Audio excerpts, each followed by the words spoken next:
अखण्डमण्डलाकारं व्याप्तं येन चराचरं यद्पदं दर्शितं येन तस्मै श्रीगुरवे नमः। श्री श्री श्री डॉ गुरुदेवताये नमो नमः। व्योमवद्बहिरन्तरस्थित अक्षरम् अखिलात्मकं केवलं निजशुद्धमेकमजन्महि प्रतिरूपकं ब्रह्मतत्त्वविनिश्चयं निरतानुमोदसुबोधकं प्रातरेव हि मानसान्तर्भावयेत् गुरुपादुकाम्।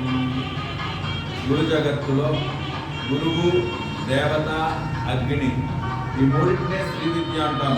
శ్రీం, హ్రీం, క్లీం మూడు బీజములు. ఒకటి వనరులు, రెండు శక్తి, మూడు కాలం. ఈ మూడింటిని ఎవరైతే సద్వినియోగం చేసుకుంటారో వాళ్ళు మనం ఇప్పుడు భౌతికంగా వ్యాపారవేత్తలు, వ్యవహారవేత్తలు, కార్య సాధకులు అనేటువంటి పేరుతో మనం చెప్తున్నాం. దీక్షకులు. ఈ దీక్ష అనేది ఆధ్యాత్మిక రంగంలోనే కాదు, చదువుకునే వాడిని అందులో దీక్ష అంటాం, ఇంజనీర్ దీక్ష అంటాం, డాక్టర్ దీక్ష అంటాం. ఈ విధంగా దీక్షలు అనేవి ఒక్కొక్కరు ఒక్కొక్క పద్ధతిలో ఉంటాయి. ఏ ఆధ్యాత్మంలో వాడు ఆ దీక్షలో ఉన్నట్టే. అయితే నవ ఆవరణ పూజ. నవ అంటే కొత్త, నవ అంటే నూతన, నవ అంటే నిత్య సనాతనము. ఉదాహరణకి సూర్యుడు సనాతనంగా ఉంటాడు, అదే ధర్మంతో ఉంటాడు.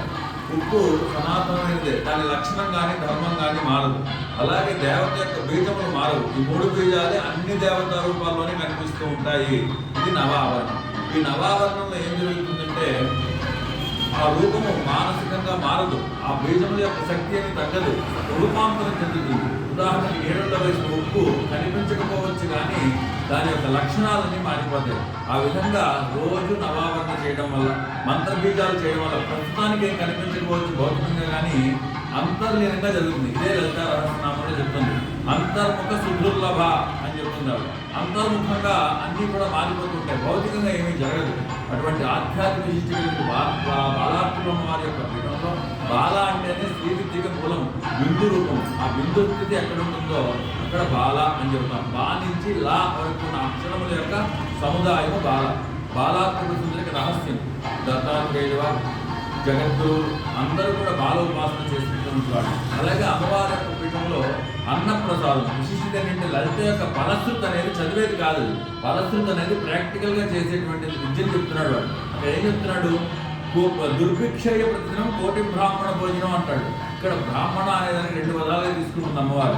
ఒకటి బ్రాహ్మణ భోజనము, మానవులకు పెట్టేటువంటి భోజనము, ఆకలితో ఎవరు ఉన్నా కూడా వాడికి పెట్టేటువంటి బ్రాహ్మణ భోజనం కింద తీసుకుంటుంది.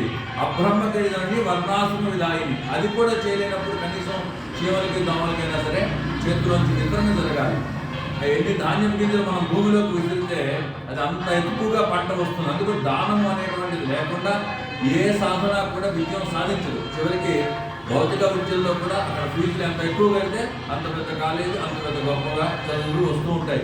కాబట్టి ఈ దాన ప్రక్రియ అది కూడాను ఇటువంటి విశేషమైన అన్నదాన కార్యక్రమం శుక్రవారం జరుగుతుంది. కాబట్టి అటువంటి కార్యక్రమంలో మనస, వాచ, కర్మణ, ఉత్తేజంతో పాల్గొని సహకరించిన వాళ్ళందరూ కూడా అన్నదానం దేవతలేవారు. అటువంటి దేవతా కార్యానికి అందరూ కూడా రావాల్సిందిగా ప్రార్థన. స్వస్తి ప్రజాభ్యం పరిపాలయంతాం న్యాయేణ మార్గేణ మహీమహీషా గో బ్రాహ్మణేభ్యః శుభమస్తు నిత్యం లోకా సమస్త సుఖినో భవంతు. జై బాలా.